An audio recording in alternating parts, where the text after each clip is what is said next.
Okay, we are live. Welcome everyone. Welcome back to the show. Très bien, nous sommes en direct. Bonjour à toutes et à tous et bienvenue dans l'émission. C'est votre hôte, Danny Haifong. Comme vous pouvez le voir, je suis accompagné de Scott Ritter, ancien inspecteur en armement des Nations Unies, officier du renseignement des marines américains, analyste géopolitique, journaliste indépendant et ami de l'émission. Scott, ravi de te revoir, content de te voir. Comment ça va? Oui, ça va. Il fait très chaud ici où on est, mais il fait aussi très chaud sur le plan géopolitique. Alors, mettez un petit j'aime pour que plus de monde puisse entendre ce dont on va parler. What we are about to dive into. Scott, let's get going with. Scott, on va commencer avec cette information. Donald Trump a déclaré qu'il reportait une attaque parce que les pays du Golfe, le Qatar, l'Arabie saoudite et les Émirats arabes unis, lui avaient demandé de le faire et que les négociations se passaient à merveille. Abbas Araghchi a réagi à ces propos en s'appuyant sur le rapport du Congrès publié récemment. Je ne sais pas si tu l'as vu, mais il reconnaît la perte de dizaines d'appareils pour une valeur de plusieurs milliards et confirme, comme le dit Araghchi, que l'Iran a été le premier à abattre un F-35. Il a déclaré « Avec les leçons apprises et les connaissances acquises, un retour à la guerre apporterait de nombreux avantages. » Et voici donc ce rapport du Congrès.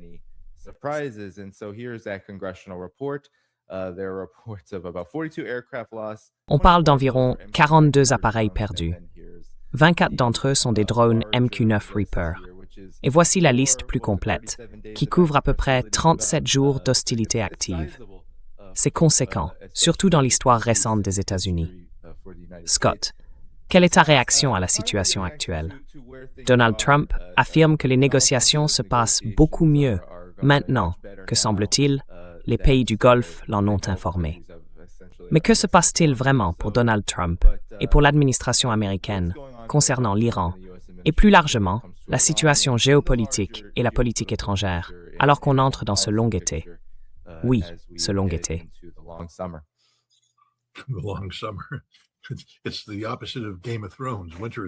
C'est tout le contraire de Game of Thrones. L'hiver arrive?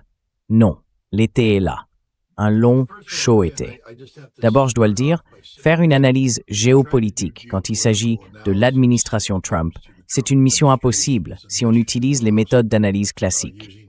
Normalement, on part de faits, d'informations concrètes qu'on assemble. C'est un peu comme un puzzle, vous voyez?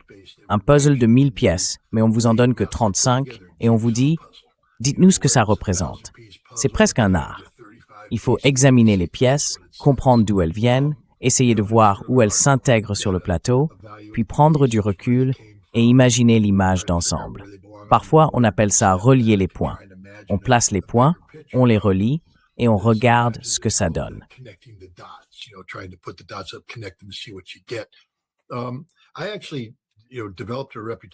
J'ai en fait acquis une certaine réputation en tant qu'analyste du renseignement pour être plutôt bon dans l'art de relier les points. J'avais un parcours assez solide dans ce domaine. Mais il y a aussi eu une période où j'avais accès à du renseignement en temps réel, sur le terrain. Aujourd'hui, on est freiné par plusieurs choses. D'abord, ce que j'appelle le tir à distance. En gros, je suis assis derrière un bureau à lire des informations que d'autres ont collectées. Je ne connais pas la fiabilité de leurs sources. Je ne sais pas à l'avance quels sont leurs biais, ni tout le reste. Donc, il faut toujours traiter ces informations avec prudence. Et puis, même si je fais le tri, que je commence à placer les points sur la carte et à essayer de les relier, la vraie question, c'est quel est le cadre d'analyse?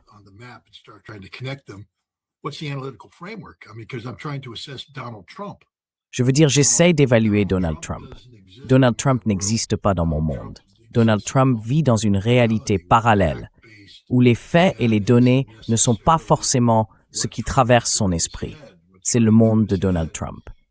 Et Donald Trump est un narcissique malin, atteint d'un trouble de la personnalité narcissique. Alors, c'est souvent à ce moment-là de la conversation que beaucoup de gens me disent « Allons Scott, tu n'es pas psychiatre ni psychologue. On te suivait jusqu'à ce que tu dises ça.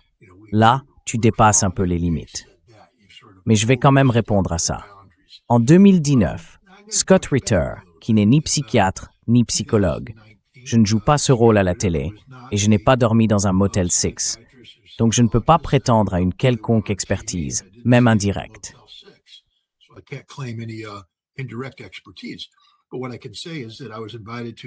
Ce que je peux dire, c'est que j'avais été invité à participer à un panel. Vous pouvez le retrouver, cherchez sur Google. En 2019, C-SPAN l'a diffusé. Et sur ce panel, il y avait des psychiatres et des psychologues certifiés. En gros, ils étaient en train de diagnostiquer un trouble de la personnalité narcissique, de nature très maligne, chez Donald Trump. À l'époque, j'avais réagi, pas parce que j'étais scientifique, mais parce que, vous savez, il existe une règle assez connue qu'on appelle la règle Goldwater. Barry Goldwater, candidat à la présidentielle en 1964, avait été qualifié de fou par certaines personnes.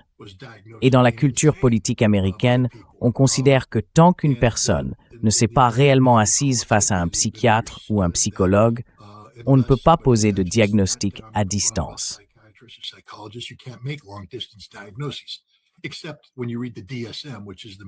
Sauf que, quand on lit le DSM, le manuel utilisé pour classer les troubles mentaux, on voit que le trouble de la personnalité narcissique peut être diagnostiqué à distance. Il y a 5 critères ici. Et si j'en parle, c'est parce que je n'emploie pas ce terme à la légère. Pour ceux qui se disent « laisse tomber, je m'en fiche », très bien. Mais ce que je vous dis, c'est que quand on affirme que Donald Trump souffre d'un trouble de la personnalité narcissique, il n'y a pas de si, pas de mais. C'est le cas. C'est un diagnostic à distance. Bandy Lee était psychologue clinicienne certifiée, je crois, à l'université Yale, et elle a dirigé l'étude. Elle a été critiquée par certains, notamment à cause de la règle Goldwater et d'autres raisons. Mais la réhabilitation de Bandy Lee, elle est bien réelle.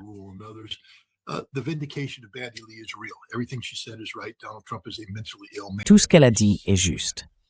Donald Trump est un homme mentalement malade, un homme très malade. Et on voit bien la maladie se manifester. Regardez l'idole dorée qu'il s'est fait construire à Mar-a-Lago, avec des figures religieuses qui viennent le louer au nom de Dieu. Apparemment, il n'a pas lu la Bible, parce que c'est justement ce genre de choses qui a causé des ennuis aux Hébreux. Fabriquer des idoles d'or et adorer de faux dieux. Ce type veut son visage sur le mont Rushmore. Comment voulez-vous que j'évalue un homme comme ça? Quels critères je peux utiliser? Il faut entrer dans la tête de cet homme malade. Et donc, il faut se demander, qu'est-ce qu'il veut plus que tout? Il veut que Donald Trump réussisse. Il veut que l'héritage de Trump soit solide. Il veut promouvoir Donald Trump. Et c'est ça qu'il faut regarder. Qu'est-ce qu'il fait? Et comment est-ce que ça sert Donald Trump?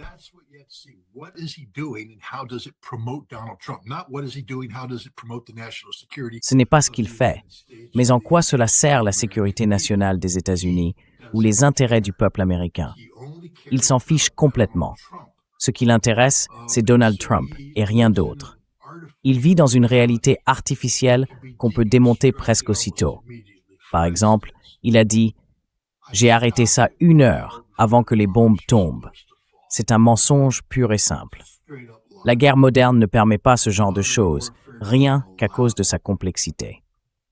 Ayant participé à la planification et à la mise en œuvre d'une campagne aérienne stratégique contre l'Irak en 1990 et 91, je sais comment tout cela fonctionne et à quel point c'est complexe de préparer une opération aérienne. Ce qu'il faut faire, du point de vue du renseignement, du point de vue opérationnel, du point de vue de la planification et comment rassembler toutes ces pièces pour que ça tienne ensemble.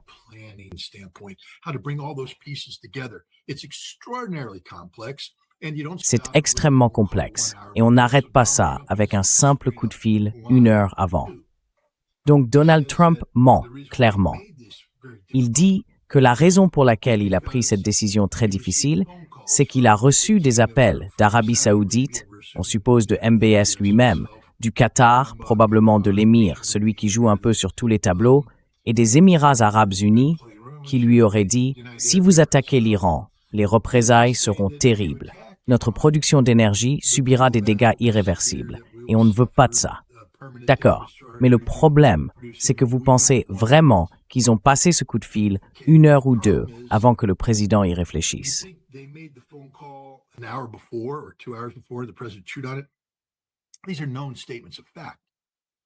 Ce sont des faits établis. Ces partis n'ont jamais soutenu la reprise de ce conflit parce qu'ils savent très bien quelles en seraient les conséquences. Donald Trump n'a jamais eu l'intention d'attaquer l'Iran. Je le répète une fois de plus. Donald Trump n'a jamais eu l'intention d'attaquer l'Iran parce que nous ne pouvons pas attaquer l'Iran. Nous n'en avons pas la capacité. Pas de quoi mener une véritable campagne aérienne.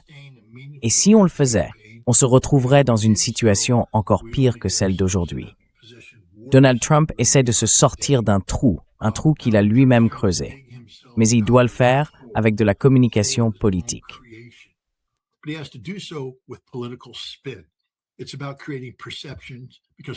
Il s'agit de créer des perceptions, parce que les perceptions finissent par créer leur propre réalité. Et lui, il vit dans une réalité artificielle. Il a donc besoin de donner l'impression qu'il contrôle la situation, qu'il est celui qui décide, que le monde tourne autour de lui, Donald Trump. Il se voit comme le centre de gravité du monde entier, et ses décisions résonnent partout. Et selon lui, c'est grâce à ses choix que la paix va s'imposer. Il a pris des décisions, dit-il, mais en réalité, toutes ces décisions ont été prises par d'autres. Tout ce que Donald Trump a fait, c'est suivre le mouvement, parce qu'il n'avait pas le choix. Il ne peut pas relancer cette guerre contre l'Iran parce que les conséquences seraient catastrophiques. Il s'enfoncerait encore plus et il ne pourrait pas s'en sortir. Il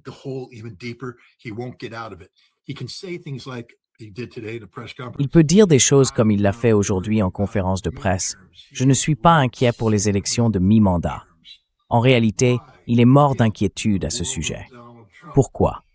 Encore une fois, bienvenue dans le monde de Donald Trump. Il va être destitué. Les démocrates vont remporter la Chambre des représentants. Et c'est une certitude absolue. Si les démocrates gagnent la Chambre, Donald Trump sera destitué. Le vrai danger, c'est que s'il attaque à nouveau l'Iran, l'économie mondiale s'effondre et entraîne avec elle l'économie américaine. Donald Trump devrait relire un peu l'histoire. Peut-être que quelqu'un lui soufflera à l'oreille « C'est l'économie, idiot ». Bien sûr, ce sont les mots de James Carville, écrits sur un autocollant jaune dans la salle de guerre de la campagne de Bill Clinton en 1992, pour rappeler à Clinton d'arrêter de parler de politique étrangère et de sujets qui n'intéressent pas les Américains.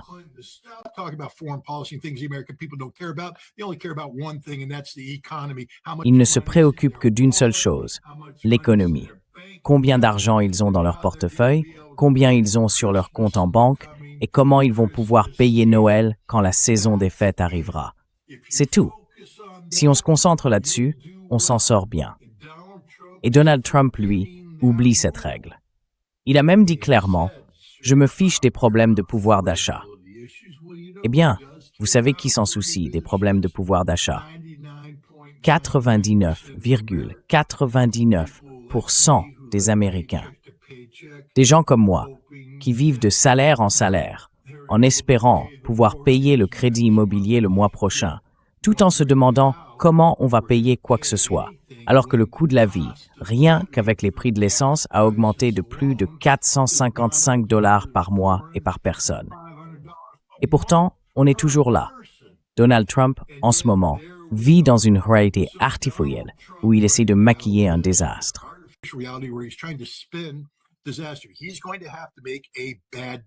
Il va devoir conclure un mauvais accord, un accord qui contredit tout ce qu'il prétend défendre. Il va devoir le maquiller. Il va devoir se transformer en véritable vendeur d'huile de serpent. Comment peut-on dire pas de nucléaire du tout, il faut me le donner? Puis dans la foulée, signer un accord, qu'il va signer d'ailleurs, où l'Iran garde le droit à l'enrichissement. Peut-être qu'il y aura un moratoire de 10 ans, et que 60% iront à la Russie, pas aux États-Unis. Comment va-t-il justifier ça? Comment va-t-il justifier le fait que l'Iran continuera à contrôler le détroit d'Ormuz pour toujours, et qu'on ne peut rien y changer? Il ne peut pas modifier ça. Il va devoir dire C'est moi qui ai rendu ça possible. C'est moi qui ai permis que le pétrole continue de couler. C'est moi qui ai fait ci et ça.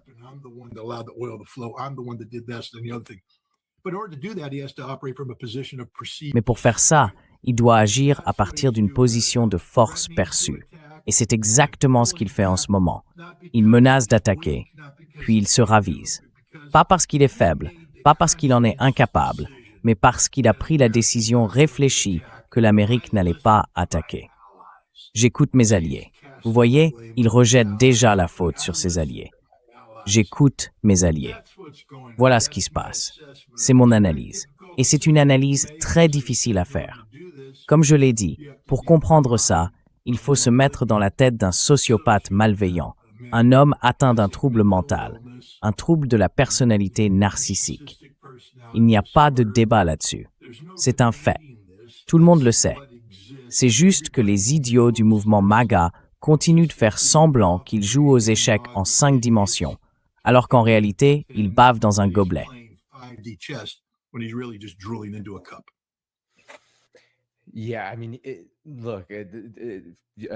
Oui, enfin.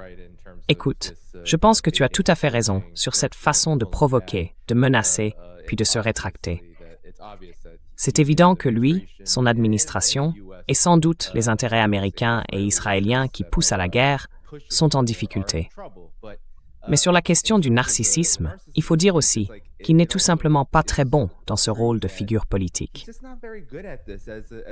Parce que, je ne sais pas si tu as vu des commentaires comme celui-là, Scott, mais voilà ce qu'il a dit à propos de ces soldats américains, ces forces des États-Unis qui ont perdu la vie dans cette guerre, une guerre extrêmement impopulaire aux États-Unis.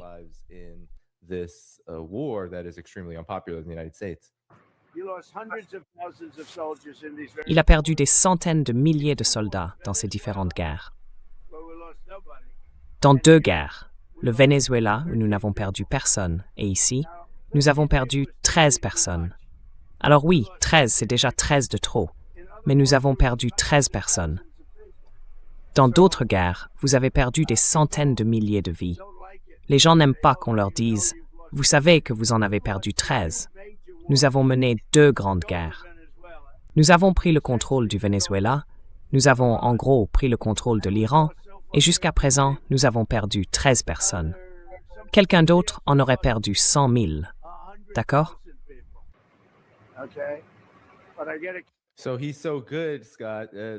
Il est tellement bon, Scott, qu'il n'a perdu que 13 points, alors que n'importe qui d'autre en aurait perdu bien plus. Et voilà ce qu'il a dit à propos de ses commentaires sur l'économie, qui sont encore pires à bien des égards. Les chiffres sont là. On peut imaginer que les démocrates et les commentateurs politiques se sont rués sur cette déclaration que vous avez faite l'autre jour. On vous avait demandé quand vous comptiez partir. Dans quelle mesure la situation financière des États-Unis vous pousse-t-elle à conclure un accord? Pas du tout. La seule chose qui compte, c'est que je parle de l'Iran. Ils ne peuvent pas avoir l'arme nucléaire. Je ne pense pas à la situation financière américaine. Je ne pense à personne d'autre. Je pense à une seule chose. On ne peut pas laisser l'Iran avoir une arme nucléaire. C'est tout. Exactement. C'est une phrase parfaite. Je la redirai sans hésiter. Vous pouvez imaginer combien de gens s'arrêtent à la partie où je dis « Je ne pense pas à la situation financière de l'Amérique ». Alors, quelle est votre réponse à ce cadre-là? C'est très simple. Quand les gens m'entendent le dire, tout le monde est d'accord. Il y aura une douleur à court terme. Oui, une douleur à court terme. Mais cette douleur est bien moindre que ce que les gens imaginaient.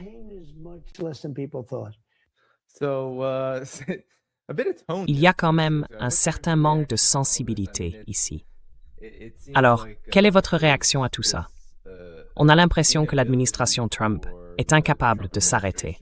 Et vous avez raison. Ils essayent de se sortir d'un mauvais pas. Mais on dirait que Trump, lui, est surtout déterminé à creuser encore plus profond, surtout sur ce point-là.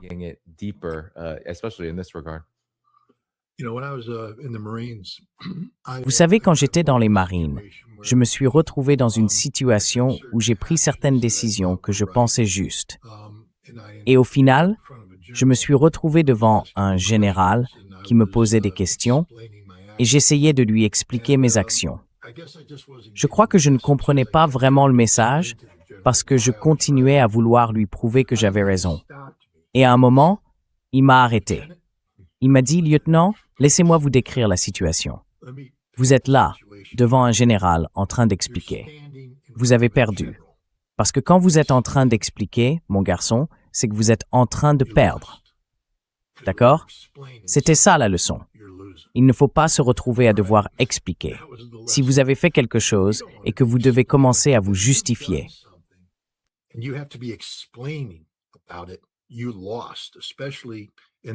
tu as perdu, surtout dans le monde politique. Tes actions doivent être tellement claires, tellement précises, tellement justes que tu n'aies rien à expliquer. Que tout le monde comprenne, sans qu'il soit besoin de dire plus, ce que tu veux dire, ce que tu veux accomplir. C'est ça le monde de la politique. Quand tu expliques, tu perds. Qu'est-ce que fait Donald Trump en ce moment? Il explique. Et il n'a pas une bonne histoire à raconter. Il tourne en rond. Il essaie, tu vois, de rattraper une énorme erreur. Mais quand tu expliques, tu perds. Donald Trump est en train de perdre. Il a perdu le peuple américain. Et je reviens toujours à ce point fondamental avec Donald Trump.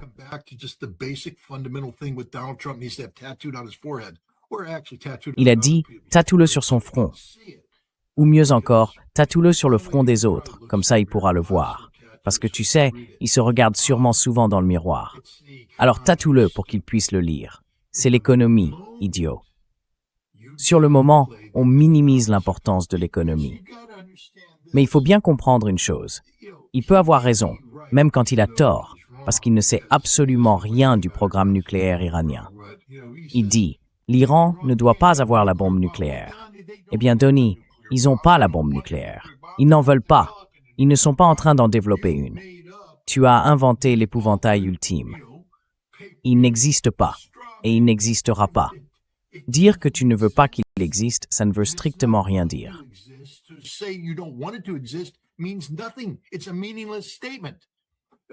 C'est une déclaration vide de sens. Mais justement, c'est ça le problème. L'Américain moyen ne s'en rend pas compte. Et en plus, l'Américain moyen ne comprend rien aux armes nucléaires, à la façon dont elles sont construites, tout ça. Il entend le président dire ça. Normalement, si le président disait « l'Iran ne peut pas avoir la bombe nucléaire », la plupart des Américains diraient « oui, je suis d'accord ». Ils ne vont pas se dire « ah, mais Scott Ritter dit qu'ils en ont pas ». Non, ils ne vont pas aller aussi loin dans la réflexion. Ils vont juste dire « on est d'accord avec ça ». Mais quand on dit « je me fiche des conséquences pour vous » ou des conséquences financières, le problème, c'est qu'une fois la télé éteinte, leur cerveau efface l'idée de la bombe nucléaire en Iran parce que ça ne fait tout simplement pas partie de leur vie quotidienne.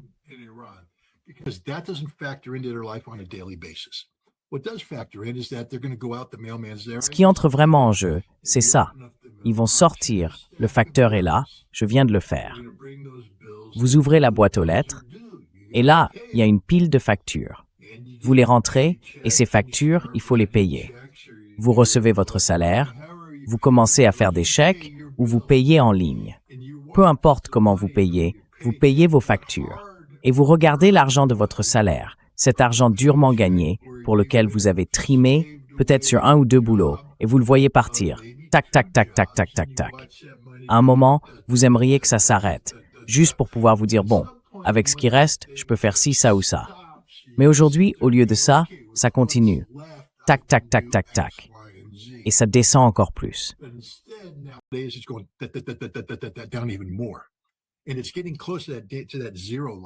Et on s'approche de cette ligne zéro, ce moment où tout à coup, on a plus de factures que d'argent pour les payer. Et là, toute la réalité s'effondre. Vous croyez vraiment qu'à ce moment-là, les gens en ont quelque chose à faire de l'Iran ou des armes nucléaires? Bien sûr que non. Ils s'en fichent complètement. Tout ce qu'ils savent, c'est que leur compte en banque est à zéro, que les factures arrivent et que leur vie est sur le point de s'écrouler. Et le président, lui, dit qu'il s'en moque. C'est pour ça que Donald Trump a un vrai problème politique. Il est complètement déconnecté de la réalité. Il vit dans un monde artificiel qu'il s'est fabriqué lui-même. Et vous savez, pour le public américain, c'est simple.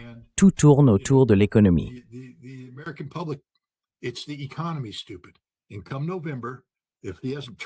Et en novembre, s'il n'a pas redressé la situation, il va se faire submerger. Vous regardez Game of Thrones. J'en parle souvent parce que j'aime bien cette série. Vous vous souvenez de cette scène où ils ont pilé les Tyrell et qui rentrent, et là Daenerys arrive sur son dragon, mais avant qu'elle n'arrive, on voit les Dothraki et la cavalerie foncer. Et il y a un type qui se tourne vers Jaime Lannister et qui dit « On va se faire submerger ». Oui, c'est vrai, parce qu'ils n'ont pas assez d'infanterie et ils vont se faire balayer. Eh bien, Donald Trump est sur le point de se faire submerger politiquement. Les Dothraki foncent sur lui, un dragon arrive juste derrière et il n'a qu'une fine ligne de fantassins Lannister qui ne tiendront pas. Voilà la réalité politique de Donald Trump en ce moment. That's Donald Trump's political reality right now. Le récit qui circule en ce moment, c'est à propos de ce qui freine exactement la reprise de cette guerre avec l'Iran. Parce qu'on sait bien que les Israéliens ont été les principaux, disons, les plus fervents partisans de cette idée, chaque jour depuis le cessez-le-feu. Les médias israéliens n'ont cessé de pousser encore et encore en parlant d'escalade. Ils ont même déclaré hier que les préparatifs pour une escalade étaient déjà prêts, que tout était en place, que ça pouvait démarrer à tout moment. Ce n'est pas une question de si, mais de quand. Mais là où le récit devient vraiment étrange, c'est quand on voit ce qui sort maintenant. Je ne sais pas si tu as vu cet article, Scott, mais voilà que des responsables américains, bien sûr, toujours anonymes, font circuler une histoire selon laquelle l'objectif initial des États-Unis et d'Israël, quand les frappes ont commencé le 28 février, aurait été d'installer Mahmoud Ahmadinejad. Je sais que tu t'en souviens, Scott. Mahmoud Ahmadinejad, who I know you remember, Scott. A very strange choice nonetheless if his political Un choix vraiment étrange quand même, surtout si on prend en compte son parcours politique. Mais on dit qu'il devait devenir un peu le Delcy Rodriguez de l'Iran, qu'il avait changé, qu'il collaborait avec les Israéliens et les États-Unis, et que la frappe israélienne sur son complexe, là où il vivait, était censée le sauver des gardiens de la Révolution, mais qu'au lieu de ça, elle l'a blessé, presque tué, mais blessé quand même, et qu'on n'a plus jamais eu de nouvelles de lui depuis. Scott, qu'est-ce que tu en penses? Et peut-être que tu peux nous aider à comprendre pourquoi il y a eu autant d'hésitation depuis le début de ces attaques. On a l'impression qu'il y a des forces puissantes, surtout du côté israélien, qui ont très envie de relancer tout ça.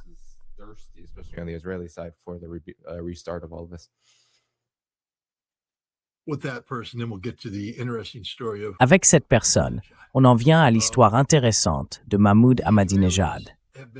Les Israéliens poussent depuis un certain temps pour une confrontation majeure avec l'Iran. Ils essayent d'amener les États-Unis à y participer, parce qu'ils savent très bien qu'ils ne peuvent pas affronter militairement l'Iran seuls et en sortir vainqueurs. Ils ont besoin que les États-Unis soient à leur côté. Le 11 février de cette année, Donald Trump a rencontré Benjamin Netanyahou et le chef du Mossad. Et ils lui ont vendu une belle histoire. Ils lui ont vendu non seulement la menace iranienne, à laquelle Donald Trump a totalement adhéré, mais aussi tout le récit qui l'accompagne. Revenons au printemps 2018, quand Netanyahou est venu convaincre Donald Trump du bien fondé d'un raid du Mossad à Téhéran qui aurait permis d'accéder à des archives nucléaires.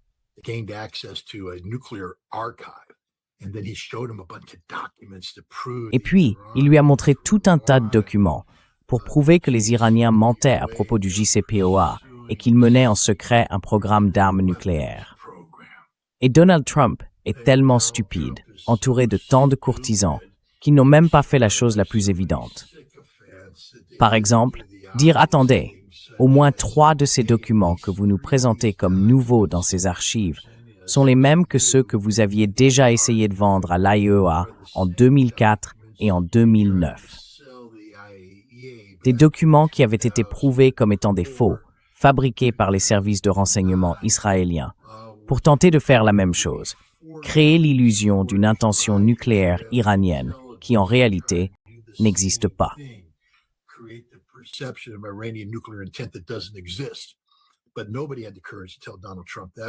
Mais personne n'a eu le courage de dire ça à Donald Trump. Ou alors, il était tout simplement trop stupide pour le comprendre. Et au final, il s'en est tiré comme ça. Il n'y a pas de programme nucléaire militaire iranien. Il n'y en a jamais eu et il n'y en aura pas. Peu importe combien de gens, dans votre public ou ailleurs, affirment qu'ils ont besoin d'une arme. Eh bien non, ils n'en veulent pas. Leur soi-disant besoin ne reflète que votre propre désir. Ils n'en veulent pas. Whack, et ils n'en construiront pas. Mais bon, Trump a pris sa décision. On lui a vendu cette idée. Et surtout, on lui a vendu le changement de régime. Cette idée que, vous savez, le régime iranien était sur le point de s'effondrer.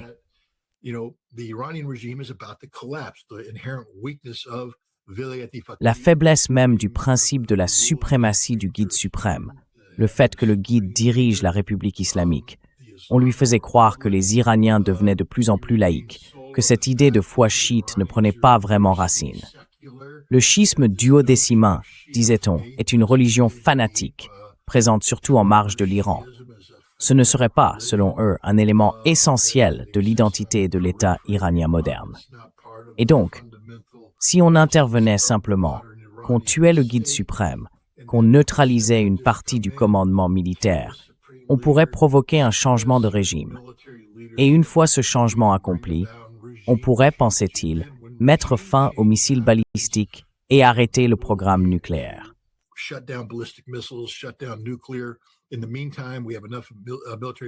En attendant, nous avons assez de forces militaires pour empêcher les Iraniens de lancer efficacement des missiles. On peut les contenir jusqu'à ce qu'un nouveau régime soit mis en place et qu'il soit éliminé. Le détroit d'Ormuz, ce n'est pas un problème. Ils le fermeront, on le rouvrira. Oui, on le rouvrira. La stratégie principale, c'était le changement de régime. Faire tomber le régime. Le régime rouvrira le détroit d'Ormuz. Tout ira bien. Tout reposait sur le changement de régime. Les Israéliens ont vendu cette idée au président. Et maintenant, le président reconnaît que le changement de régime a échoué, qu'ils n'ont pas réussi et que le régime est en réalité plus fort aujourd'hui que jamais. Et donc, tous les autres objectifs deviennent inatteignables. Voilà, c'est la réalité.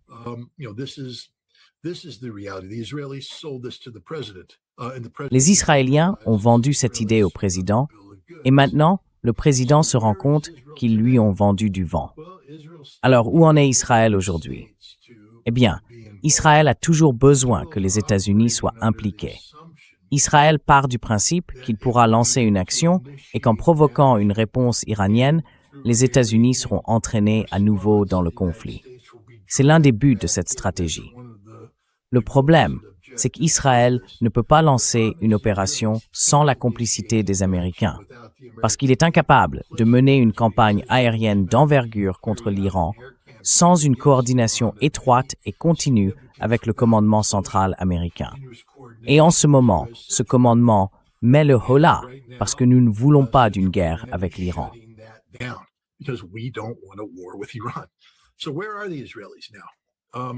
Alors, où en sont les Israéliens maintenant? Eh bien, d'abord, il faut comprendre qu'ils se font littéralement laminer au Liban. C'est aussi embarrassant et humiliant que possible. Le Hezbollah, censé être vaincu, incapable de continuer le combat, est en train d'écraser complètement cette idée. Ils les battent sur la ligne de front. Mais maintenant, avec l'arrivée des drones FPV, des drones à vue subjective, dont beaucoup sont reliés par fibre optique, ils infligent mort et destruction à 20 ou 30 kilomètres à l'intérieur du territoire israélien. Les Israéliens n'étaient pas préparés à ça. Petit message, Amérique, voilà votre avenir si vous décidez de faire la guerre à la Russie, parce que vous n'irez nulle part.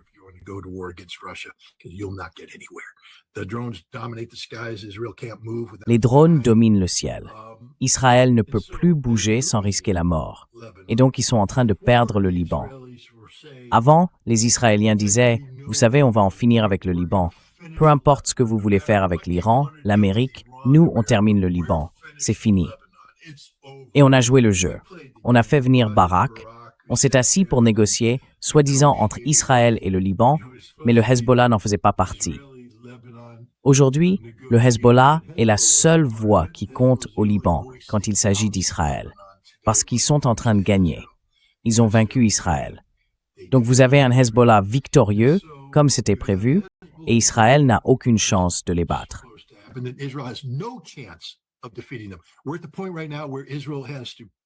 On en est à un point où Israël doit reconnaître sa défaite. Ils ne peuvent pas gagner, ils ne peuvent pas l'emporter. En ce moment, ils se font battre par le Hezbollah. C'est une réalité majeure. Ensuite, les États-Unis ne vont plus jouer à ce jeu. 60% des Américains ne soutiennent plus Israël. Et ce chiffre va continuer à grimper, encore et encore. Alors qu'a fait Benjamin Netanyahou? Il a dit que dans 10 ans, Israël devait couper ses liens financiers avec les États-Unis. Ça veut dire que tout le projet, tout ce système à la Thomas Massie, celui du « on dépensera plus que vous et on achètera la démocratie américaine », est en train de disparaître. Parce qu'Israël comprend que même si on peut se débarrasser de Thomas Massie par les urnes, à long terme, tout ce système va s'effondrer.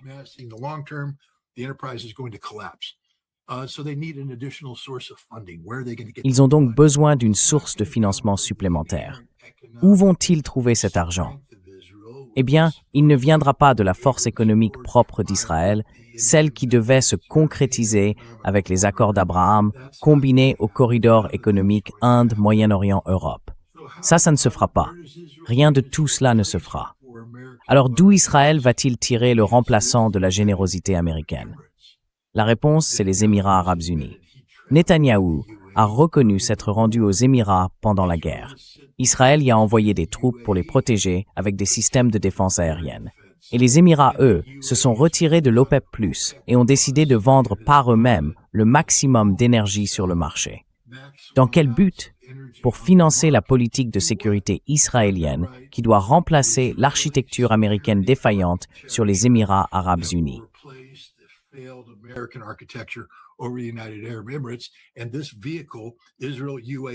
Et ce partenariat, Israël-Émirats arabes unis, servira à entretenir le conflit contre l'Iran. C'est leur théorie. C'est leur pari. Le problème, c'est que les Iraniens viennent tout juste de déclarer en substance « Nous mettrons fin à l'existence des Émirats arabes unis comme État-nation moderne dès le premier jour si le conflit commence. » Et c'est très facile à faire. Il suffit d'arrêter la production d'énergie. C'est extrêmement vulnérable. D'arrêter les usines de dessalement. Plus d'eau. En ce moment, il fait 50-54 degrés à Abu Dhabi et à Dubaï. Sans eau potable, on meurt. Et si on coupe la production d'électricité, il n'y a plus de climatisation. Donc en gros, les Émirats, qui se sont présentés comme l'une des sociétés les plus modernes et les plus technologiques de la région, mourront. Les Iraniens disent « on vous ramènera à l'époque du chameau ». Et en un sens, c'est vrai.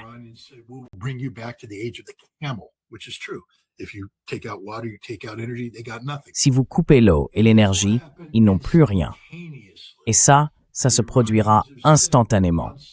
Les Iraniens ont dit que dès que ça commencera, ils lanceront vague après vague, toutes les heures, des missiles et des drones sans interruption, contre toute une série de cibles, y compris des installations énergétiques et des usines de dessalement aux Émirats arabes unis.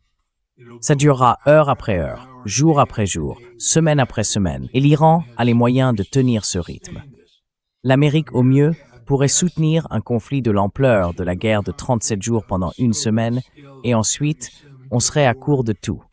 Plus d'armes de frappe à longue portée, plus de défense aérienne. Alors que les Iraniens, eux, ne seront pas à court. C'est la réalité. C'est pour ça que les États-Unis ne peuvent pas attaquer l'Iran.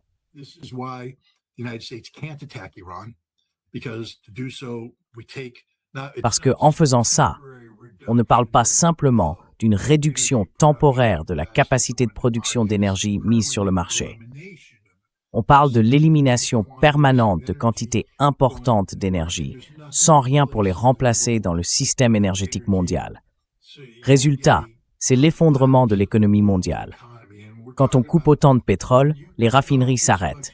Et quand elles s'arrêtent, elles disparaissent. Les oléoducs cessent de fonctionner. Eux aussi disparaissent. Toute l'infrastructure dont le monde a besoin pour survivre commence à s'effondrer parce qu'on n'arrive plus à fournir l'énergie nécessaire. Alors les déficits s'accumulent, les économies s'écroulent et tout s'emballe dans une spirale infernale. Et là, on revient aux États-Unis, aux consommateurs américains. Tout tourne autour de l'économie. C'est aussi simple que ça. Et le président ferait bien de le comprendre.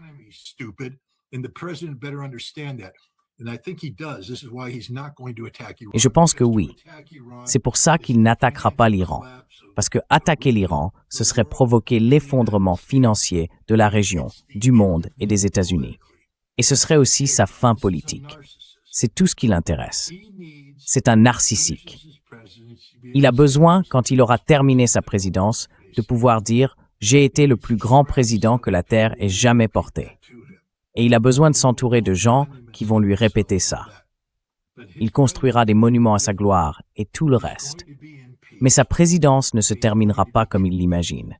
Il sera destitué, reconnu coupable et jugé. Il sera chassé de la Maison-Blanche dans la honte. Et quand ce moment viendra, les démocrates ne le rateront pas. Ils démantèleront l'empire Trump.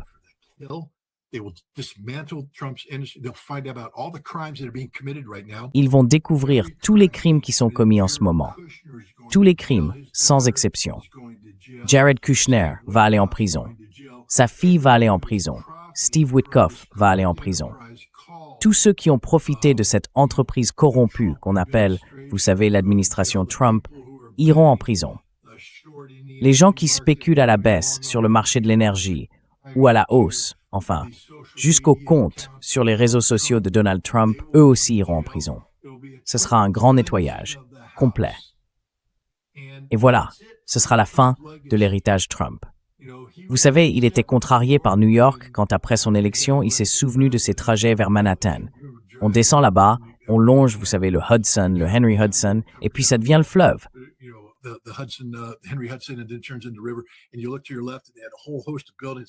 Et là, quand on regarde sur la gauche, il y avait tout un tas d'immeubles. Sur chacun, on voyait écrit « Trump, Trump, Trump, Trump ». Et après son élection, ils ont tous enlevé le nom. Parce qu'en réalité, Trump ne possédait aucun de ces immeubles. Il faisait juste du branding. Il disait « Mettez le nom Trump là-haut et les gens viendront ». Mais le problème, c'est qu'une fois élu, tout le monde s'est dit « On te déteste, Donald Trump ». Alors ils ont retiré le nom parce que c'était devenu une mauvaise marque. La marque Trump, c'est fini, c'est terminé, c'est détruit. Il ira en prison. Sa famille ira en prison. Et il le sait. C'est écrit sur le mur. C'est inévitable, à moins qu'un miracle ne se produise. Et ce miracle, il commence par ne pas bombarder l'Iran, par ne pas creuser encore plus profond.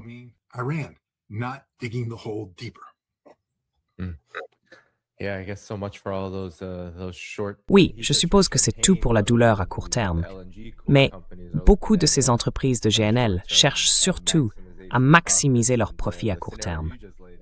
Et le scénario que tu viens de décrire, ça va entraîner tellement de conséquences qu'il sera intéressant de voir si ces profits à court terme valent vraiment toute la douleur à long terme qui va suivre si ça continue comme ça. Mais, Scott, oui, ton commentaire sur l'histoire d'Ahmadinejad maintenant... Non, c'est très bien. Je veux dire, faire fuiter ça comme ça donne pas vraiment une image de force. Peut-être que le New York Times et les soi-disant responsables américains veulent faire ça pour affaiblir encore un peu plus l'image de Trump et celle de l'administration américaine dans le contexte de la guerre avec l'Iran. Mais je suis curieux d'avoir ton avis là-dessus, parce que c'est une histoire vraiment étrange. Si tout est inventé, c'est bizarre. Et si c'est vrai, c'est aussi bizarre. Alors qu'en penses-tu? Non?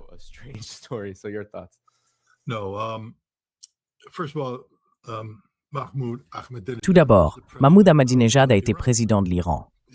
C'était un président très dur, très intransigeant. Sous sa présidence, l'Iran a affronté de manière directe les politiques des États-Unis et de l'Europe concernant son programme nucléaire. C'est lui en gros qui a dit « On ne joue plus selon vos règles. On va faire ce qu'on veut faire ». Et cela n'avait rien à voir avec l'acquisition d'une arme nucléaire, mais tout à voir avec le développement de la capacité de l'Iran à enrichir l'uranium, à maîtriser le cycle du combustible nucléaire pour un usage civil à des fins pacifiques. Et vous savez, tout ça a provoqué beaucoup d'inquiétudes aux États-Unis et en Israël.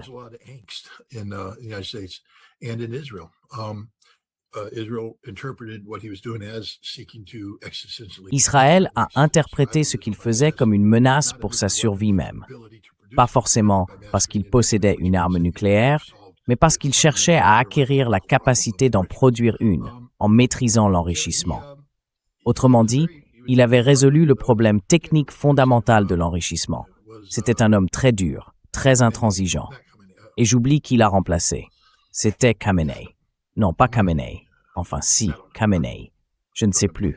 J'ai un trou de mémoire. Mais pendant l'élection, Ahmadinejad s'est opposé à cet homme, qui lui prônait une ligne plus modérée. Et à la fin, le guide suprême, Ali Khamenei, a accueilli Ahmadinejad. Il y a toute une cérémonie pour le transfert du pouvoir, et l'ancien président y joue un rôle aux côtés du nouveau.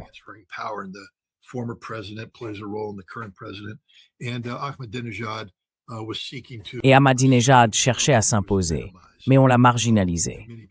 Beaucoup ont vu ça comme une humiliation délibérée de la part du guide suprême envers l'ancien dirigeant. Pourtant, Ahmadinejad s'est révélé être un homme, enfin, vous voyez, il n'est pas corrompu. Il n'a pas d'argent caché. Il s'est retiré dans une vie très modeste. C'était un ancien président, donc bien sûr les gens continuaient à s'intéresser à lui, mais il est resté en dehors de la politique. Il a essayé de revenir sur le devant de la scène pendant une élection, on lui a dit non, et il s'est simplement mis à vivre une vie tranquille, comme jardinier, et tout ça. Aucune ambition politique. Mais voilà pourquoi j'en parle. Le changement de régime a échoué. Les tentatives de changement de régime ont échoué.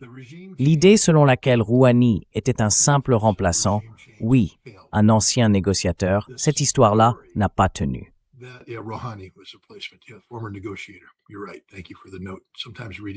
Tu as raison. Merci pour la remarque. Parfois, ça vaut le coup de lire le chat.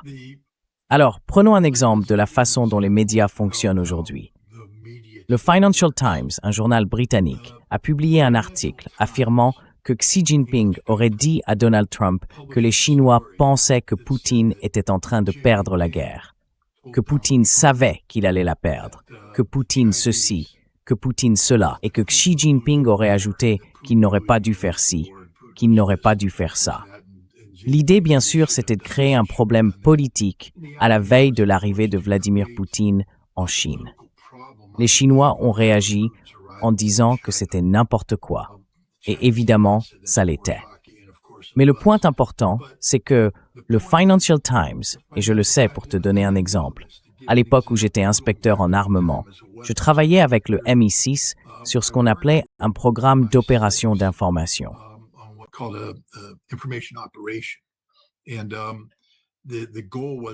Le but, c'était qu'on avait des renseignements qu'on ne pouvait pas exploiter, parce que c'était n'importe quoi. On les avait dans nos dossiers. Et ils ont dit, donnez-nous ce que vous avez dans vos fichiers, même si c'est inutilisable. En gros, vous ne pouvez pas faire d'inspection, alors on va transmettre ces infos à nos sources dans les médias et elles les publieront comme si c'était vrai, pour donner l'impression à l'échelle internationale que l'Iran ou l'Irak développent et poursuivent des armes de destruction massive. Ça s'appelait Mass Appeal. Allez voir sur Google, c'est réel. Je le sais, j'y étais. Mais le fond du sujet, c'est que c'est exactement ce que fait le MI6. Et du coup, j'ai découvert que le MI6 contrôle des rédacteurs en chef et des journalistes dans de grands journaux britanniques. Les journaux veulent me poursuivre. Allez-y, je vous en prie. J'adore la phase de découverte, parce que là, je peux donner des noms.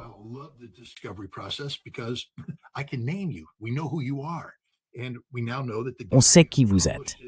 Et maintenant, on sait aussi que le type qui a publié ça et les gens derrière cette histoire font partie de ce processus.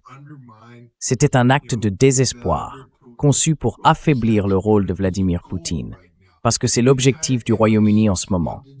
Toute la station du MI6 à Londres existe pour une seule chose, saper Vladimir Poutine. Et ce sont eux qui ont inventé cette histoire bidon, l'ont glissée dans les médias britanniques, et ces derniers ont foncé dessus. Et maintenant, on en arrive au New York Times. Le New York Times vient de se révéler comme une façade active de la CIA. Et ça, on l'a toujours su. C'est devenu évident. Vous vous souvenez, en décembre dernier, au moment où la CIA travaillait sur un programme de drones pour assassiner Vladimir Poutine, vous vous rappelez de ce grand lancement? Oui.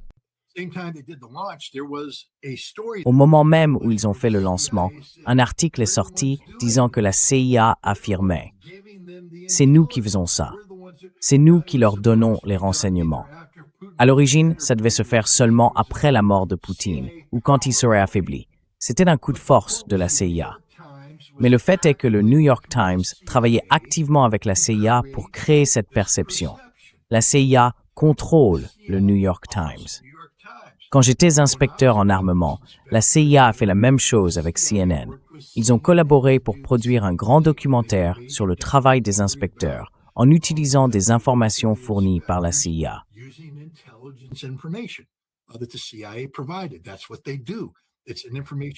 C'est exactement ce qu'ils font. C'est une opération d'influence. Alors cette histoire autour d'Ahmadinejad, c'est vraiment le type d'opération d'influence le plus basique qui soit. Ils ont fouillé un peu, mais ce sont des gens qui n'ont qu'une connaissance très superficielle de l'Iran. Ils ont dit « Ah, il s'est fait snober. Le guide suprême l'a rejeté, il a été embarrassé, humilié, il a essayé de revenir en politique et on lui a dit non. » Alors, ils se sont dit qu'ils pouvaient créer l'image d'un homme frustré, d'un homme amer, d'un homme qu'on pourrait acheter. Et à partir de là, ils ont inventé toute cette histoire. C'est du pur baratin, à 100%.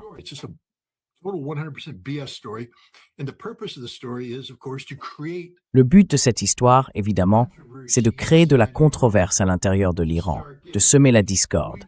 On a déjà fait ça. Dans les années 80, la CIA avait réussi à pousser un des groupes de libération palestinien à Beyrouth à s'entretuer, simplement en lançant une rumeur. Ils avaient fait croire qu'une source affirmait que tel homme avait dénoncé tel autre, que celui-ci avait pris la fuite, et au final, ils se sont retournés les uns contre les autres et se sont entretués. Donc oui, ça peut marcher. Par la guerre psychologique, on peut amener des gens à s'affronter de l'intérieur. C'est exactement ça, un acte de guerre psychologique. Le but, c'est d'introduire une idée dans la société iranienne pour provoquer une fracture. Beaucoup de gens continuent de soutenir Ahmadinejad. Donc si le gouvernement ou le régime devait l'arrêter, ça créerait une division. Ils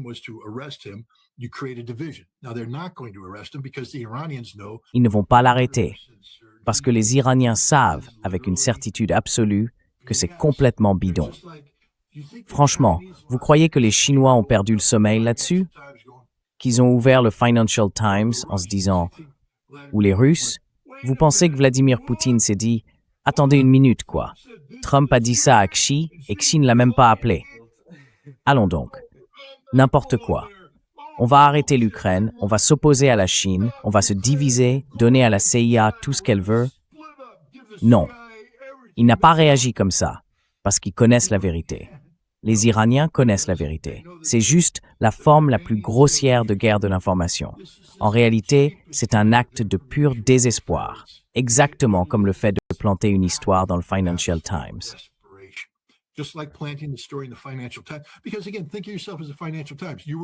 Parce que, encore une fois, imaginez que vous êtes le Financial Times.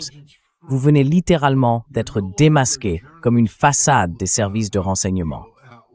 Vous n'êtes plus un média journalistique. Et les gens devraient sérieusement arrêter tout abonnement au Financial Times. Ça devrait les ruiner. Sauf que non. Mais ça devrait, parce qu'ils ne fonctionnent plus comme des journalistes. Ce sont des agents de renseignement. Le New York Times, lui aussi, vient d'être exposé comme un journal qui a abandonné le journalisme. On le savait depuis longtemps. Mais ce n'est pas seulement qu'ils sont de mauvais journalistes. Ce sont des agents de renseignement. Ils travaillent pour la CIA, pour mettre en œuvre des plans de changement de régime. Et donc voilà ce que c'est. C'est du grand n'importe quoi, du pur mensonge à 100%. That's what this is. It's total crap. 100% crap. And the desperation is incredibly Et ce qui est frappant, c'est à quel point le désespoir ressort ici, je trouve, quand on pense qu'une partie de cette évaluation, si on peut vraiment appeler ça une évaluation du renseignement, c'est que la guerre que les États-Unis et Israël ont déclenchée contre l'Iran et qui a tué par exemple plus de 100 enfants en une seule frappe, dès le tout premier jour, eh bien, insinuer qu'Ahmadinejad aurait trahi tout le pays avec un tel niveau de destruction, rien qu'avec cet exemple-là, c'est assez incroyable. Mais vous savez, qu'en est-il du reste?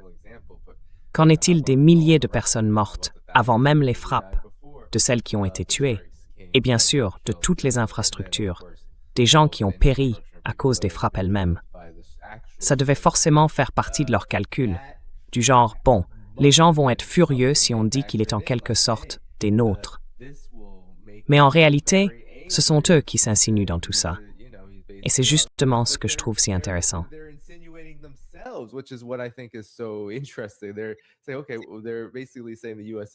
En gros, ils disent que les États-Unis et Israël ont un atout caché.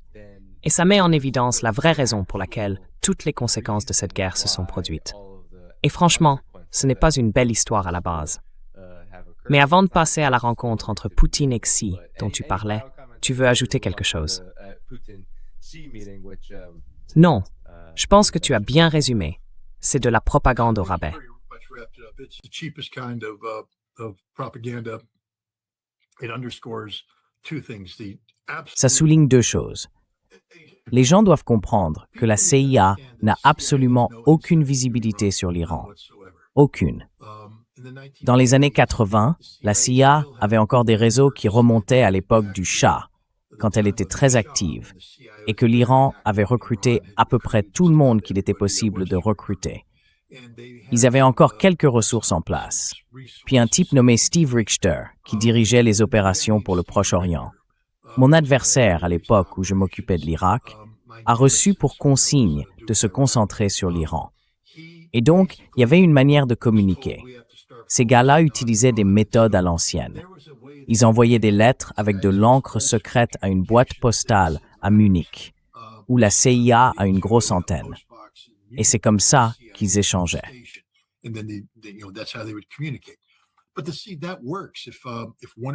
Mais voyez, ça marche si une ou deux lettres passent discrètement chaque semaine dans le flux normal du courrier. Rien ne se remarque. Mais ensuite, Richter a dit, il faut doubler les rapports, tripler les rapports, faire passer le mot, on a besoin de plus d'informations. Sauf qu'il n'a pas changé la méthode de communication. Et du coup, d'un seul coup, tous ces agents se sont mis à envoyer des messages secrets par la poste vers Munich. Les Iraniens se sont dit, tiens, c'est bizarre. Les gars du contre-espionnage ont flairé quelque chose, ils ont remonté la piste et ils ont démantelé tout le réseau. Terminé. La grande majorité a fini pendue, pour trahison. Ils sont morts. La CIA a essayé de reconstituer le réseau, et encore une fois, ils avaient un système en place avec une méthode de communication qui passait par Gmail.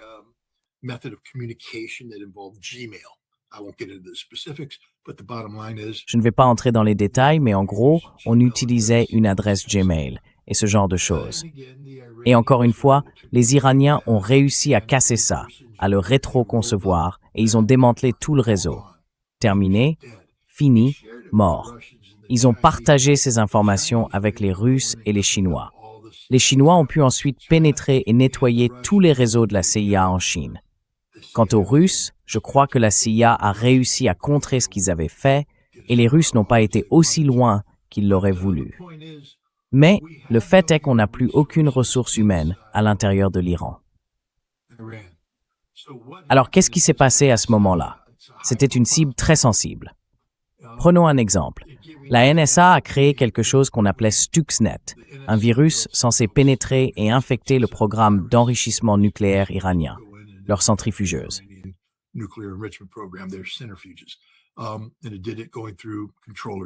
Et ça s'est fait en passant par des contrôleurs Siemens, et ainsi de suite.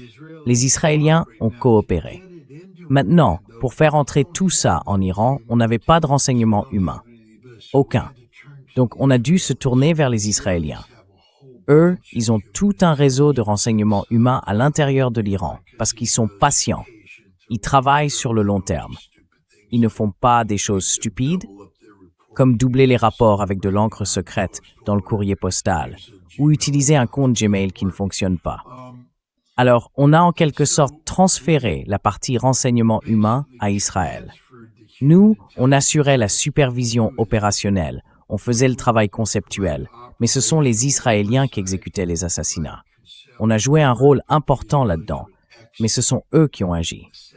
Stuxnet, ce sont les Israéliens qui ont réussi à franchir la barrière physique pour introduire le virus dans le système.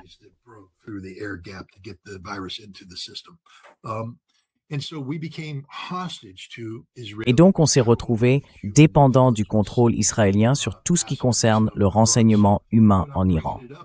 Si j'en parle, c'est parce qu'on n'a pas de connaissances particulières sur l'Iran. Tout vient d'Israël. Et Israël a perdu la main. Ils ont épuisé énormément de ressources en décembre et en janvier dernier. Ils ont brûlé ces ressources. Une action un peu prématurée a exposé les Iraniens qui ont tout fermé, très efficacement.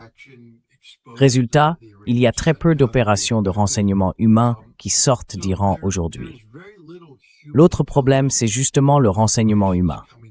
D'accord, disons que vous avez un bon agent, mais il faut revenir à un cadre analytique solide.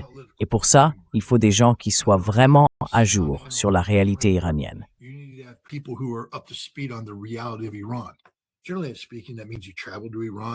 En gros, ça veut dire que vous allez en Iran, vous connaissez les Iraniens, vous travaillez sur place, vous avez une vraie compréhension du pays. La CIA, elle ne fait rien de tout ça. À la place, elle recrute, dans ses services d'analyse, comme elle le fait pour la Russie, des gens qui sortent des universités et qui, en quelque sorte, ont obtenu un diplôme en haine de l'Iran. C'est un peu comme si on disait « Tu veux bosser pour la CIA ? Très bien, va dans une grande université avec un programme d'études russes et écris une thèse expliquant que Vladimir Poutine est le pire homme du monde. Et là, tu seras embauché, parce que tu penses comme il faut. Tu es dans la bonne ligne, mais au fond, tu ne sais rien, parce que tu n'as jamais mis les pieds en Russie. »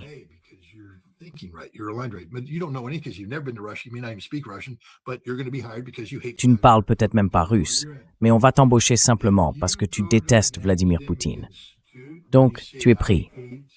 Si tu vas dans un institut universitaire et que tu dis « Je déteste le régime, la théocratie est mauvaise, elle est maléfique », eh bien la CIA t'engagera pour faire de l'analyse.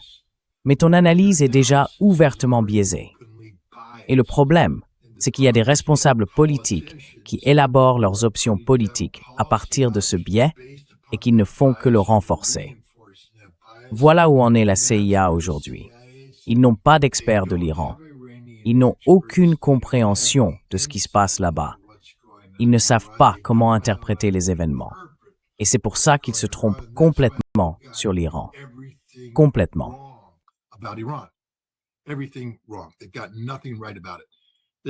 Ils n'ont rien compris à cette histoire. C'est encore une raison de plus pour laquelle toute cette affaire autour d'Ahmadinejad est stupide. Parce que franchement, si tu veux inventer un truc pareil, il faut au moins être un peu plus malin que ça. Et eux, ils ne le sont pas. Et puis, imaginons une seconde que ce soit vrai. Tu sais ce que le New York Times vient de faire. Disons que tout est exact. Eh bien, ils viennent de révéler une importante opération de renseignement humain israélienne. Et si c'était réel, des dizaines d'agents de renseignement seraient arrêtés et exécutés. Heureusement, ce n'est pas vrai. Mais si ça l'était, il faut bien comprendre ce que le New York Times aurait fait. Ils auraient exposé un réseau de renseignement et ça aurait coûté des vies.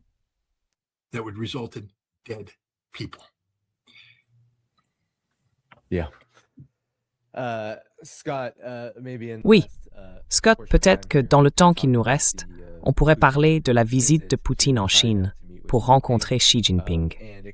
Et ça arrive bien sûr, non pas une semaine, mais seulement quelques jours après que Donald Trump soit venu, puis reparti de Pékin. Ce qui frappe surtout, ce n'est pas tant la mise en scène, mais le caractère concret de ce qui s'est réellement passé pendant cette rencontre. 40 documents ont été signés et ils ont été présentés ici par la Chine et par les organisateurs du sommet. Et puis bien sûr, il y a eu beaucoup de gestes de bonne volonté intéressants comme celui-là. Il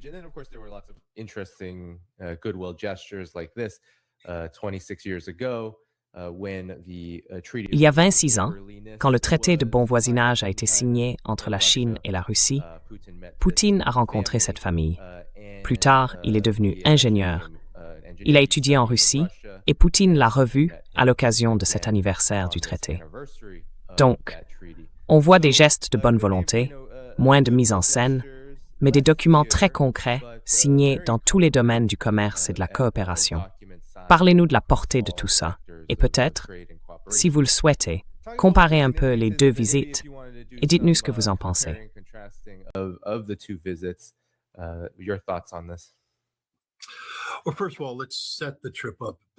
Bon, d'abord, remettons les choses en place en regardant le voyage de Trump, qui n'a rien accompli du tout.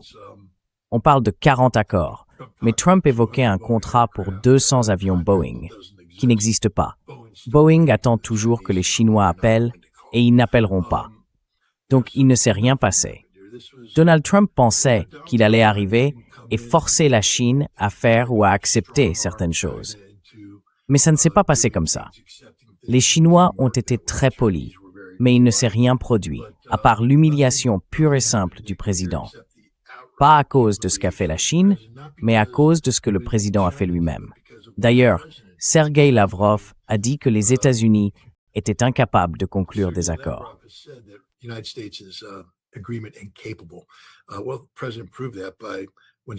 Eh bien, le président l'a prouvé quand Xi Jinping est parti et a laissé son dossier sur la table.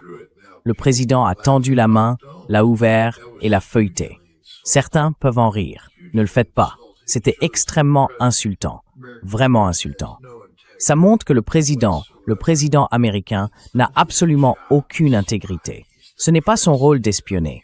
C'est le président des États-Unis. Il devrait déjà savoir ce qu'il y a dans ce dossier si la CIA faisait son travail. Mais la CIA ne fait pas son travail. Donc c'est une nouvelle preuve de l'échec du renseignement américain. Le président ressent le besoin de découvrir ce que pense Xi Jinping parce qu'il n'a pas été correctement informé.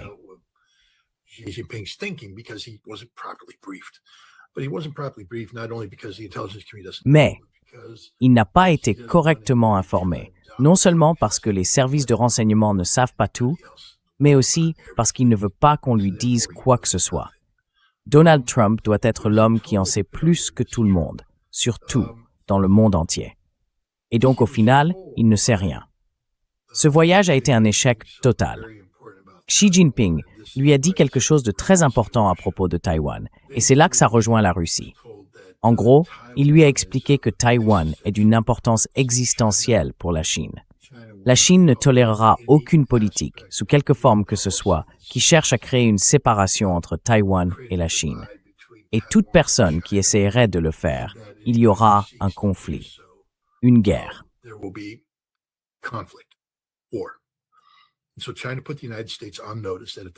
La Chine a clairement averti les États-Unis que s'ils continuent à suivre les politiques qu'ils mènent actuellement, il y aura une guerre entre la Chine et les États-Unis, parce que Taïwan est une question existentielle pour eux. Alors pourquoi est-ce si important? Parce que cette déclaration a été faite très publiquement par Xi Jinping. Vladimir Poutine, lui, se prépare à venir en visite. Et dans ce contexte, il faut la meilleure communication indirecte possible. Il s'agit de définir un scénario qui affirme que Taïwan est d'une importance vitale et que la Chine est prête à aller jusqu'à la guerre pour la défendre. Pendant ce temps, Poutine arrive, prêt à étendre considérablement le conflit contre l'Ukraine et contre l'Europe. Et je pense que nous allons assister à une offensive militaire majeure, au moins contre la Lettonie, et peut-être aussi contre l'Allemagne et d'autres pays.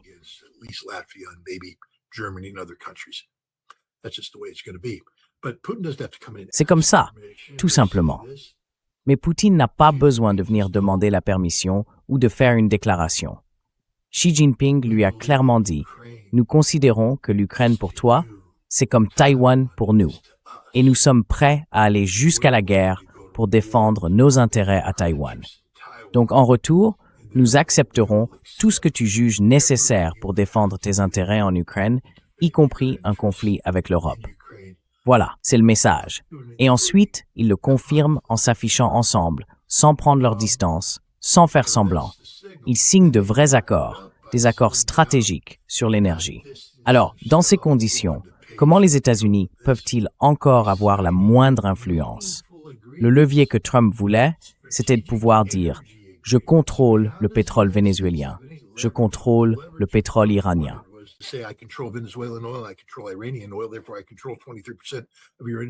Donc, je contrôle 23% de ton marché de l'énergie. Si tu ne fais pas ce que je veux, je t'étrangle jusqu'à la mort. C'est pour ça que Xi Jinping a regardé Stephen Miller comme ça. Tu sais, cette longue poignée de main, ce regard dur. En gros, il lui a dit « On t'a percé à jour ».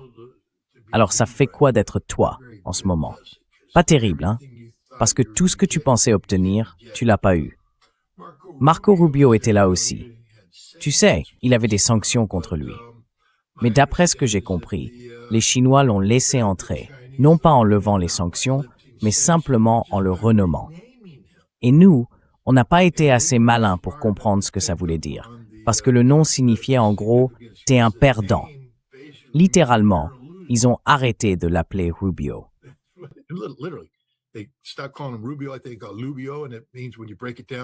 Ils l'appelaient Lubio. Et quand on y regarde de plus près, ça veut dire, en gros, que t'es un type complètement raté, écœurant, bon à rien. Et Rubio n'a même pas compris ça. Il est juste allé là-bas, et il s'est fait humilier, parce que toutes les politiques qu'il a mises en avant se sont révélées creuses, superficielles, inefficaces. C'est pareil pour Scott Besson. Son objectif, c'était de mettre la Chine à genoux en lui coupant l'accès à l'énergie. Raté. Et si ça a échoué, ce n'est pas seulement à cause de la survie de l'Iran, mais aussi à cause de l'accord énergétique avec la Russie. Aujourd'hui, la Russie, avec le gazoduc transsibérien numéro 2, est bien vivante et tout fonctionne. On parle maintenant d'accords d'une ampleur et d'une portée sans précédent.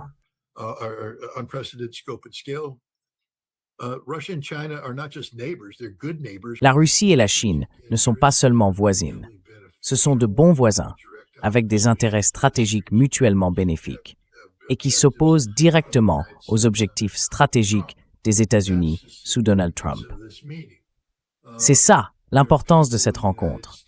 Il y a des gens aux États-Unis qui, visiblement, ont lu les ouvrages d'Henry Kissinger et pensent pouvoir reproduire sa stratégie pour séparer la Chine de l'Union soviétique. Mais ça ne marchera pas. Les États-Unis se sont isolés eux-mêmes, faute de politique, sans rien à proposer, en montrant qu'ils sont incapables de tenir un accord et en révélant le manque d'honnêteté et d'intégrité du président américain. Et ils l'ont remplacé par un homme qui, lui, s'entend à merveille avec Xi Jinping.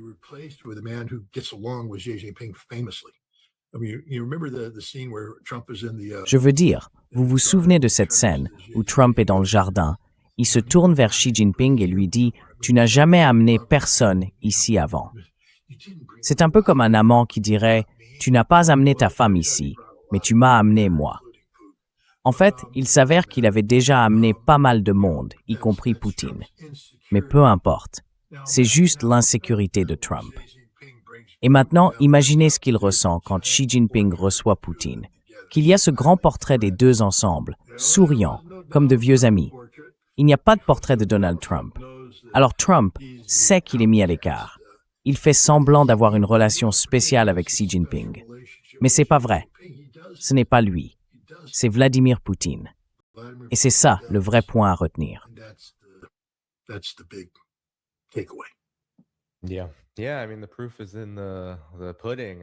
Oui, enfin, la preuve est là.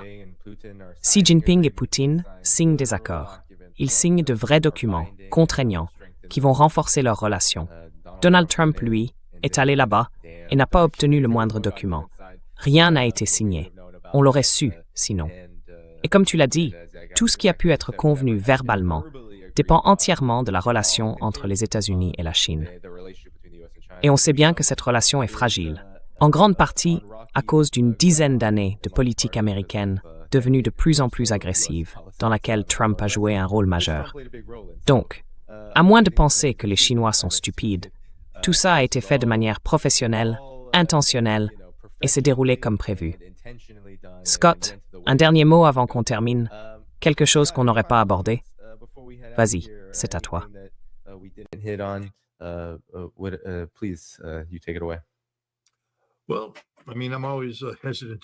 Eh bien, disons que je suis toujours un peu réticent à faire des analyses prédictives, surtout à notre époque, et encore plus quand il s'agit de politiques dans lesquelles les États-Unis sont impliqués. Mais je dirais que selon moi, la question de l'Ukraine va atteindre un tournant majeur très bientôt. Vous savez, Vladimir Poutine vient d'approuver ce qu'il appelle un plan de sanctions à long terme pour le mois de juin. Et il a déclaré, en gros, que l'Ukraine allait s'entêter dans l'erreur et intensifier sa campagne de drones contre la Russie. Oui, le Forum économique international de Saint-Pétersbourg commence le 3 juin. J'y serai. Je participe à une table ronde le 4 juin sur l'avenir de la diplomatie et des relations internationales.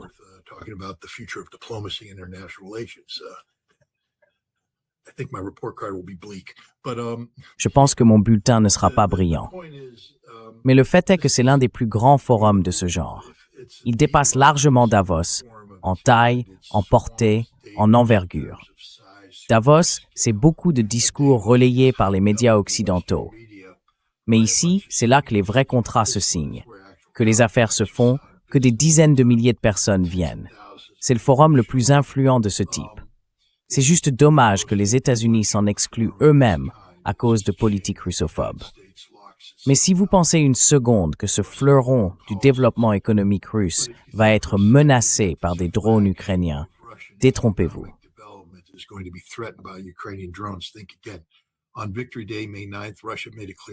Le jour de la victoire, le 9 mai, la Russie a clairement dit que si l'Ukraine attaquait Moscou pendant le défilé, alors Kiev, le centre-ville, Bankova, le quartier administratif, disparaîtraient. Je pense que cette menace tient toujours. Et si l'Ukraine intensifie ses attaques, Kiev disparaîtra. Il est maintenant évident que les pays baltes, en plus de servir de couloir pour le lancement de drones ukrainiens contre Saint-Pétersbourg et ses environs, voient la Lettonie fournir de vraies bases pour que ces drones puissent être lancés de plus près. Le temps de réaction est donc plus court. Vous savez, c'est une menace directe.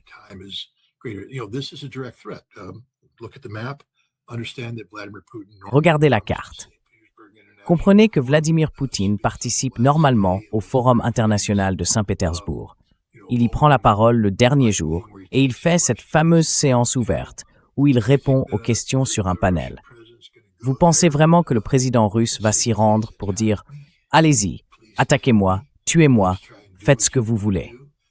Franchement, je pense que la Lettonie sera frappée très durement. La vraie question, c'est de savoir si l'extension ira jusqu'en Allemagne. Et il y a toutes les raisons de penser que si certains types de drones utilisent par exemple des FPV Flamingos, les sites de production allemands pourraient eux aussi être touchés.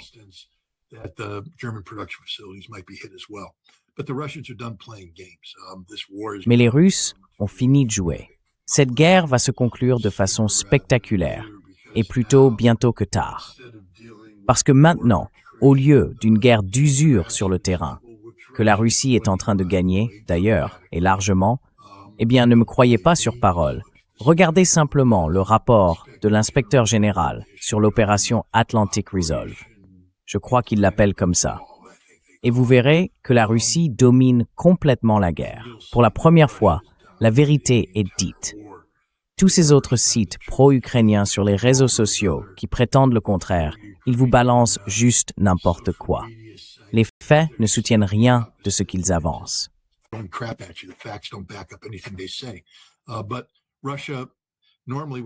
Mais la Russie, d'habitude, quand elle parle de guerre d'usure, elle ne fixe pas de date précise. Elle dit simplement qu'elle ira aussi loin qu'il le faudra pour atteindre ses objectifs. Mais aujourd'hui, à cause des sanctions à long terme imposées par l'Ukraine, de ces attaques de drones, c'est devenu un problème existentiel pour la Russie, un problème qu'elle doit régler plutôt tôt que tard. Et je pense que la décision a déjà été prise d'agir. Je crois que la Lettonie sera rayée de la carte. Je crois que Kiev sera rayée de la carte. Et je pense que la Russie dira, en gros, si d'autres veulent s'en mêler, très bien, on peut aussi hausser le niveau du jeu.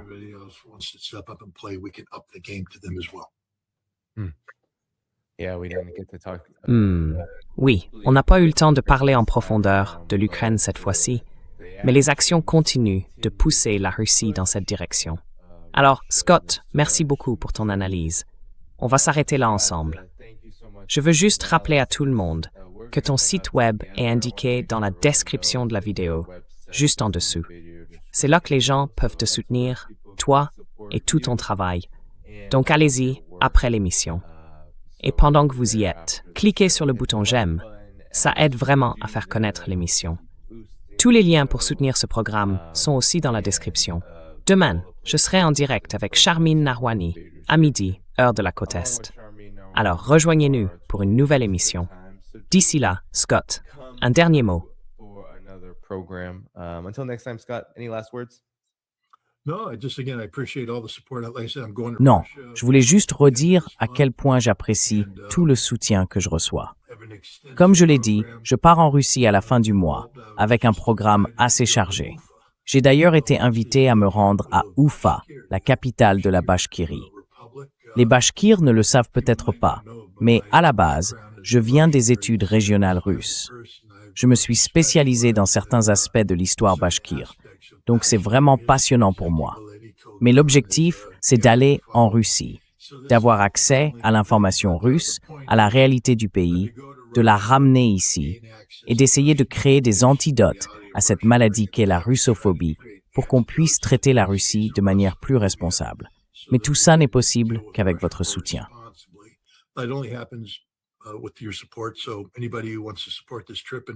Alors, pour tous ceux qui veulent soutenir ce voyage et les autres à venir, allez sur scottritter.com ou sur ma page Telegram. Cherchez la section Donate et peu importe le montant, tout compte. Je suis un journaliste totalement indépendant, financé à 100% par moi-même. Je ne suis pas la marionnette de Poutine, je ne suis pas payé par la Russie et je ne le serai pas. C'est pour ça que, vous savez, je peux faire des erreurs, mais si j'en fais, elles viennent de moi. Pas parce que quelqu'un a essayé de m'influencer ou quoi que ce soit de ce genre. Et je fais vraiment tout mon possible pour éviter les erreurs quand je vais en Russie et que je rends compte de ces sujets. Je suis très reconnaissant pour le soutien que les gens m'ont déjà apporté et tout soutien futur sera vraiment très apprécié.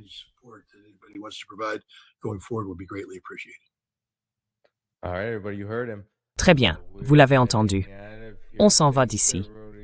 Merci à tous ceux qui ont envoyé un super chat. Je vous ai tous mentionné, les modérateurs aussi, et bien sûr tous ceux qui ont regardé.